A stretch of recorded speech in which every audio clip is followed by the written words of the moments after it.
concept de travail décent et des normes au travail, quand Martine, donc elle, présentera plus comment appliquer justement ces normes, comment faire respecter les droits humains au travail dans un contexte de pays en développement et en particulier en partageant donc son expérience sur le travail des enfants.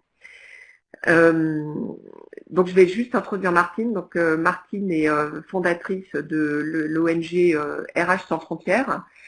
Et Martine en fait est une experte et je pèse pas mon mot parce que j'ai beaucoup travaillé avec elle et donc c'est quelqu'un c'est vraiment une experte de tous ces enjeux de respect des droits humains dans la chaîne d'approvisionnement. Donc avec un passé d'auditeurs et d'évaluation sociale des entreprises au sein de Vigéo et puis dans d'autres cadres, et puis donc avec la fondation donc de RH Sans Frontières, dont la vocation est de faire respecter les droits humains fondamentaux au travail, et puis avec en particulier donc un focus sur l'élimination du travail forcé et du travail des enfants, en tout cas cet objectif dans ces activités. Donc voilà pour l'introduction de Martine, et puis donc on a beaucoup travaillé ensemble, en particulier en Asie, donc on est ravis de faire ce webinaire ensemble.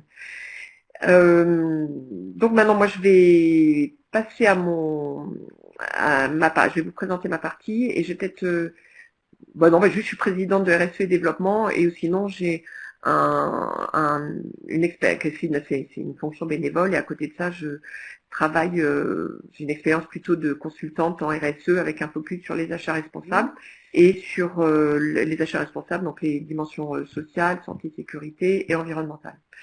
Voilà, donc nous allons commencer.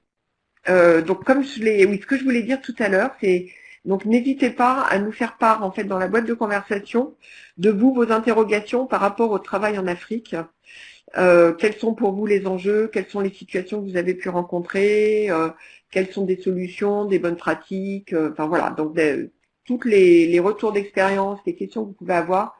N'hésitez pas à nous en faire part donc, dans la boîte de conversation. Comme je l'ai dit au début, donc c'est donc le contexte est assez différent de l'Asie et donc c'est intéressant de justement échanger sur ces différences. Alors, dans ma présentation, je vais rappeler l'agenda du travail décent. Je parlerai après des enjeux du travail décent en Afrique. Quel est le contexte du travail en Afrique et donc quels sont les enjeux prioritaires pour les entreprises. Ensuite, quels sont les droits humains, je ferai un focus sur les droits humains, donc quels sont les droits humains au travail à respecter, quel est le cadre normatif. Et ensuite, donc, je présenterai donc rapidement comment une entreprise peut œuvrer pour le travail décent et pourquoi le faire. Voilà. Donc sur la définition du travail décent, en fait, l'agenda de l'OIT, l'Organisation internationale du travail, dont c'est le centenaire cette année, qui est une agence de l'ONU qui est tripartite, donc qui fonctionne avec les États, les organisations patronales et les organisations de travailleurs. Donc tripartite, donc qui à chaque fois prend en compte les intérêts, les visions des trois parties. Donc il y a 4 piliers, et donc il y a un agenda du travail décent avec 4 piliers. Donc, on peut relire, je vais relire la définition. Donc, exercer un travail productif et convenablement rémunéré, être dans des conditions de sécurité sur le lieu de travail et avoir une protection sociale, le respect des droits au travail et en particulier la liberté d'exprimer ses préoccupations, se syndiquer et prendre part aux décisions, et une égalité des chances donc pour tous, quoi. Voilà. Donc l'agenda de l'OIT. Cet agenda est repris dans l'ODD 8 de l'ONU, ODD, donc les objectifs de développement durable, 17 objectifs pour l'horizon 2030. Et donc il y en a un qui est spécifiquement axé sur l'économie et l'emploi, donc qui est de promouvoir une croissance économique soutenue, partagée et durable, vous pouvez lire, le plein emploi productif et un travail décent pour tous. Donc j'ai repris les cibles, donc chaque ODD a des cibles, et donc là j'ai repris celles qui concernaient le travail, donc il y en a le 8.5 qui est plutôt sur l'emploi plutôt que le travail lui-même et l'objectif de plein emploi productif, et bon également le travail décent et des salaires égaux sans discrimination. Ensuite, donc d'ici 2020, réduire considérablement la proportion de jeunes sans emploi ni formation, donc ça c'est un objectif. Ça dépend aussi beaucoup des politiques publiques, mais c'est important pour les entreprises d'avoir ça quand même dans le rétroviseur, de se dire il faut voir comment on peut favoriser l'emploi des jeunes. Si on ne favorise pas l'emploi des jeunes, on peut voir par exemple des cas comme en Tunisie, à Gabès, où il y a eu des manifestations avec en particulier des jeunes, parce que absence d'opportunités d'emploi. Et ces manifestations étaient tournées contre des entreprises. Donc voilà aussi pourquoi les entreprises ont intérêt à prendre en compte donc les jeunes, au-delà de l'objectif, au-delà du fait que c'est un objectif, un ODD, mais de le prendre aussi en compte pour leurs propres intérêts. Ensuite, donc l'ODD 8.7 qui focalise sur la suppression, l'élimination du travail forcé et des pires formes de travail des enfants. Et donc sur cible sur laquelle est engagé en particulier RHSF. Hein. Et ensuite, donc l'objectif 8.8 qui est sur défendre les droits des travailleurs, promouvoir la sécurité et assurer la protection, enfin donc des migrants, des femmes, mais aussi généralement ceux qui ont un emploi précaire. Donc c'est aussi déprécariser les emplois. Quoi. Voilà, donc voilà pour l'agenda du travail décent. On va maintenant passer aux enjeux. Donc sur les enjeux, donc on va aller vraiment du plus général au plus ciblé. Donc sur les enjeux, donc on pourrait citer en premier donc le travail informel, l'emploi vulnérable et les travailleurs pauvres. Et en fait tout ça, ça regroupe un peu tout ce qui est travail précaire. Donc travail informel, donc il y a des estimations qui disent qu'en Afrique de l'Ouest, entre 68% et 90% du travail est informel. Alors, ce qui est vrai, c'est, comme je l'ai dit en intro, c'est qu'il y a une partie dans ce travail informel, il y a aussi donc beaucoup de travailleurs dans l'agriculture qui sont parfois à leur propre compte. Et donc bon, l'agriculture est traditionnellement donc il y a beaucoup de travail informel, donc ça aussi ça influe ce point. Mais d'une manière générale, même dans les entreprises plus formelles, ou dans les entreprises, ou plutôt dans le secteur économique autre que l'agriculture, excusez-moi, donc il y a aussi beaucoup de travail informel. Parce qu'il y a de l'économie informelle, donc complètement de l'économie avec des entreprises non déclarées, mais aussi parce qu'il y a du travail informel au sein d'entreprises formelles. Les deux sont pas en opposition, les deux sont liés. Donc je vais donner des exemples, donc ça peut être la sous-traitance dans une mine, où il y aura des travailleurs informels. Il peut y avoir, parce que la mine pourra être artisanale, ou la mine pourra ne pas être pouvoir ne pas déclarer ses travailleurs, par exemple.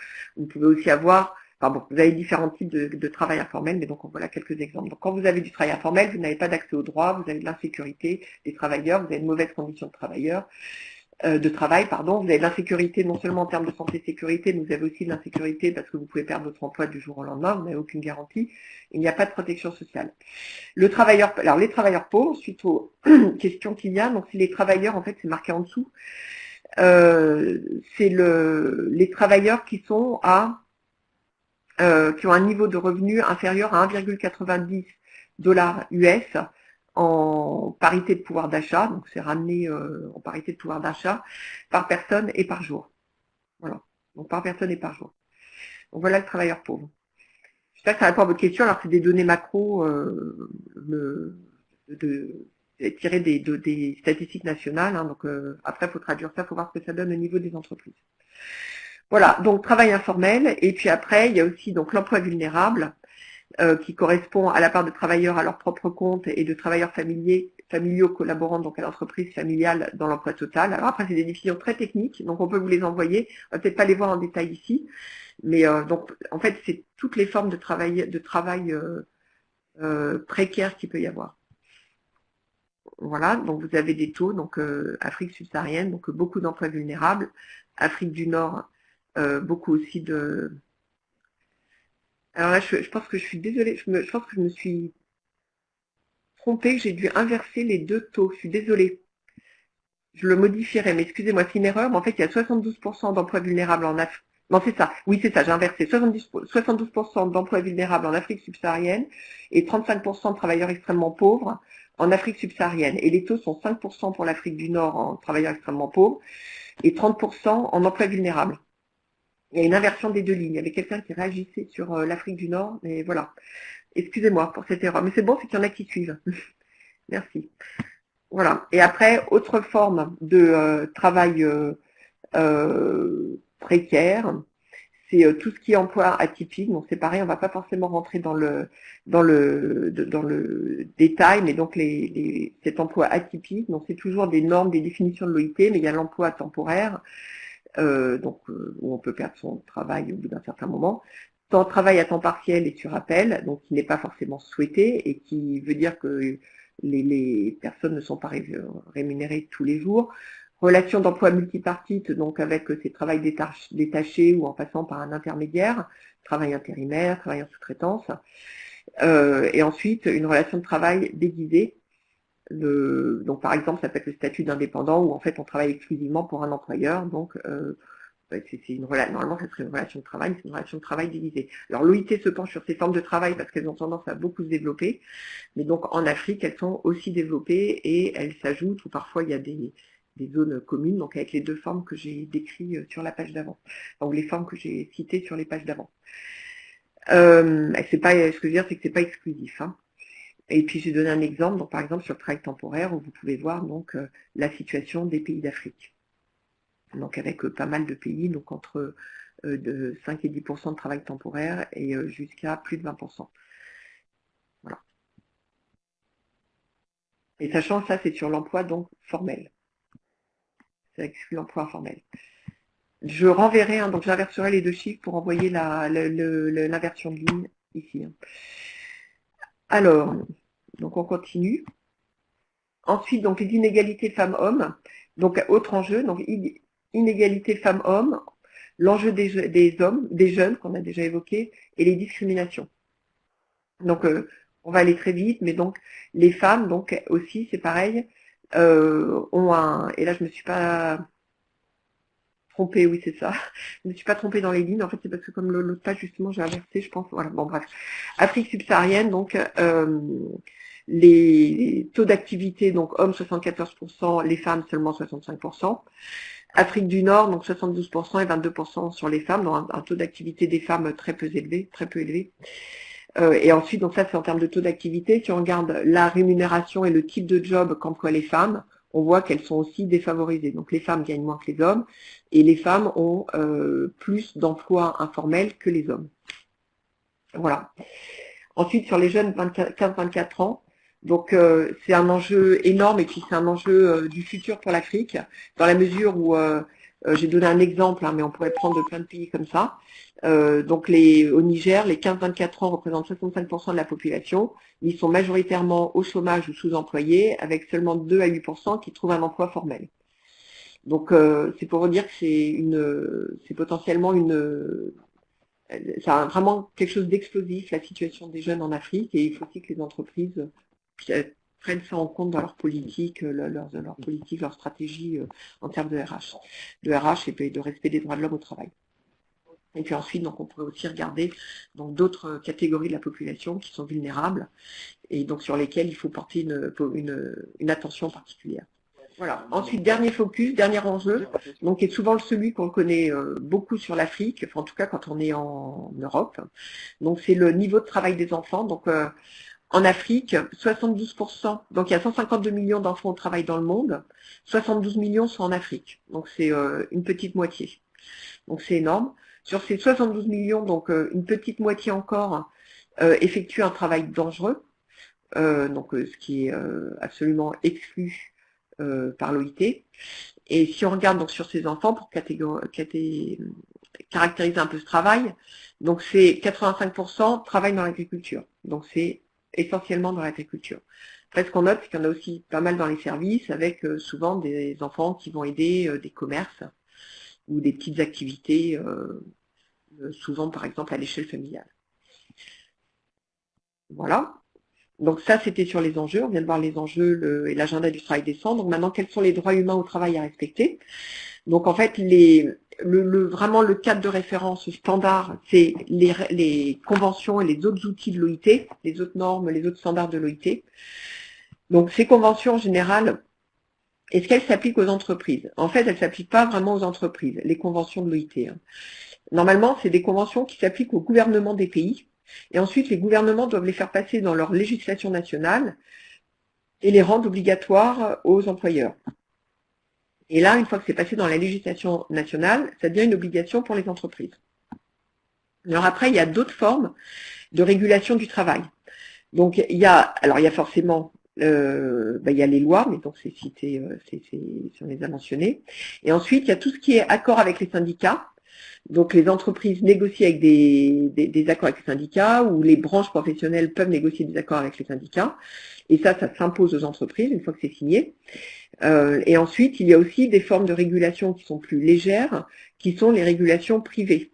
Donc tout ce qui est initiative privée, donc des initiatives sectorielles, des codes des entreprises, des initiatives thématiques. Donc ça, c'est des régulations qui sont privées, donc qui ne vont pas pouvoir forcément être menées devant la justice. Ça va rester donc du domaine de la régulation privée et du dialogue entre l'entreprise et les travailleurs.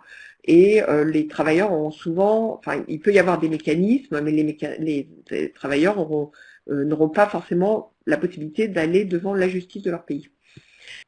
Voilà, donc ça c'est pour le cadre général. Et puis après, on va revenir donc dans les conventions de l'OIT, en fait, il y a ce qu'on appelle les droits humains fondamentaux au travail, qui sont issus, en fait, donc qui viennent de 8 conventions, qui correspondent à 4 principes, on va les voir, et qui en fait ont été regroupés dans une déclaration fondamentale, la déclaration des droits fondamentaux au travail, adoptée en 1998 par 180 pays à peu près de mémoire, et où les pays s'étaient engagés à appliquer ces principes et ces conventions.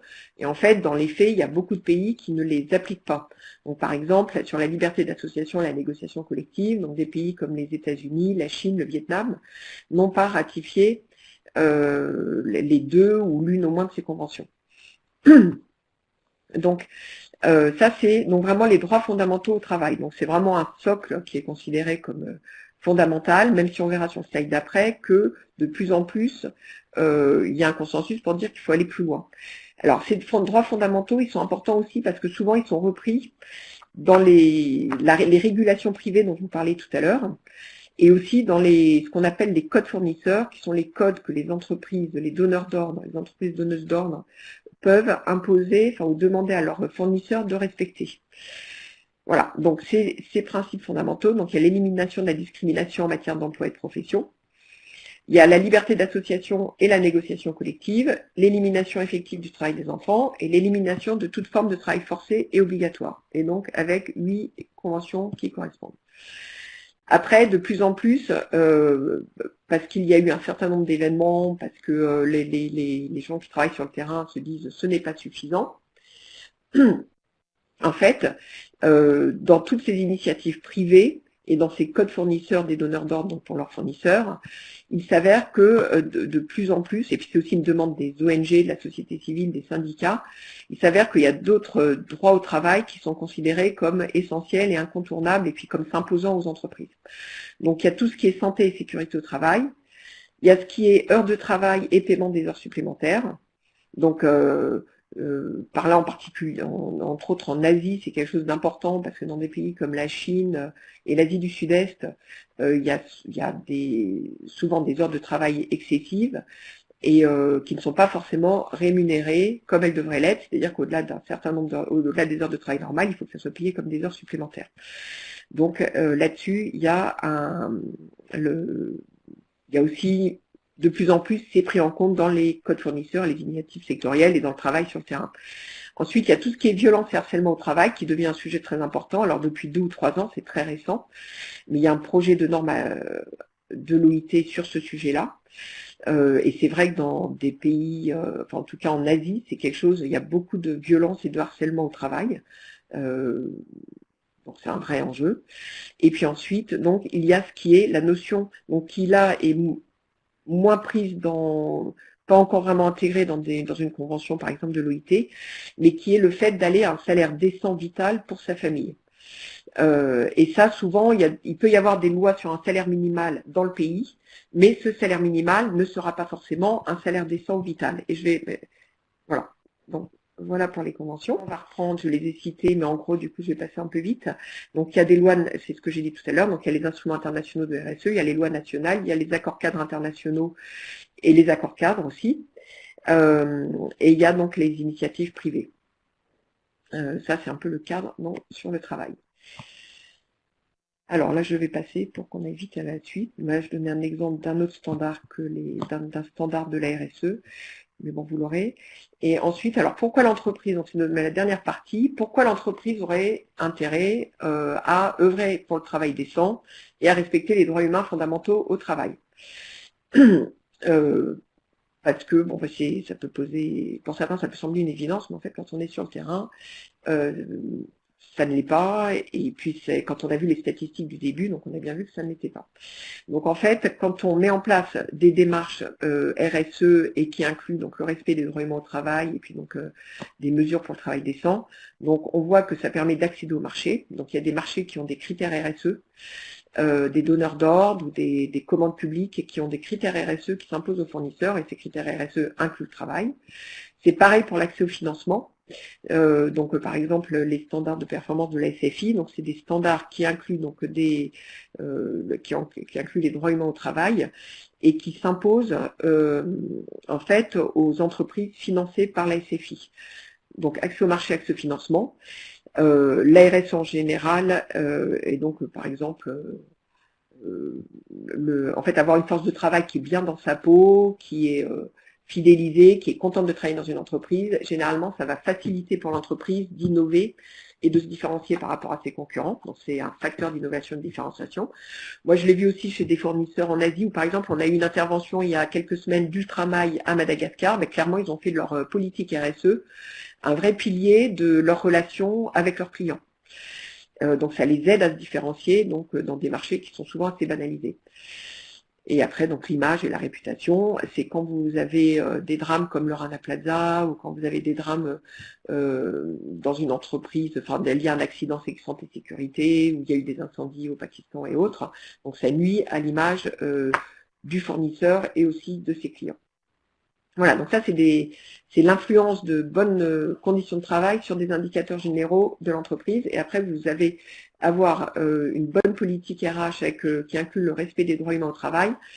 Ça peut influer aussi sur le travail, donc sur sa productivité et sur la qualité donc, du travail, sur la maîtrise des risques sociaux, donc ça peut être par exemple les grèves, sur la maîtrise aussi des risques de santé et de sécurité, et ça permet aussi de mieux attirer les talents et de plus satisfaire ses employés. Donc ça, Martine pourra l'évoquer après, donc elle a mené des projets, donc RHSF a mené des projets où on voyait que mettre en place donc, des politiques RH permettait de mieux maîtriser et faire évoluer positivement ces indicateurs. Voilà. Et après, comment faire? Donc là, j'ai mis des axes d'action. Donc c'est d'abord, il faut que ça soit dans ses propres opérations et dans sa chaîne de sous-traitance. Il faut mettre en œuvre une politique et des systèmes de gestion pour respecter les droits humains au travail et qui intègrent le dialogue social. Ça doit être dans ses propres opérations, dans sa chaîne de sous-traitance, et sur l'emploi, ça doit être au moment de l'embauche, pendant la durée de travail, enfin pendant que les personnes travaillent et au moment où on se sépare d'une personne. Hein, ça tous les moments de la vie d'une relation avec un travailleur. Ensuite, donc il y a s'éloigner du travail précaire. Donc c'est vrai dans le monde, mais c'est particulièrement vrai en Afrique, du travail précaire et du travail informel, et toute forme de travail informel. Avoir une attention particulière aux femmes jeunes, aux minorités vulnérables.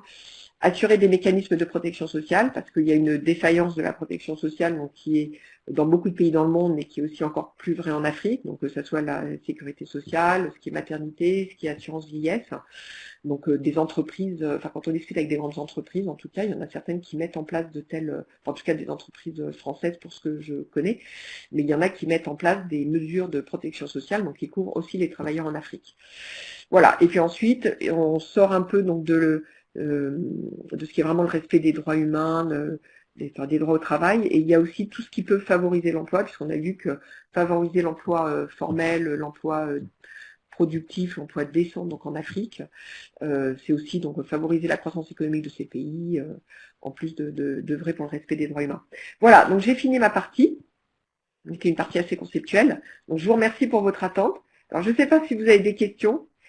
Sinon, si vous n'en avez pas maintenant, moi je vous propose de peut-être passer à Martine et puis de garder les réponses pour la fin.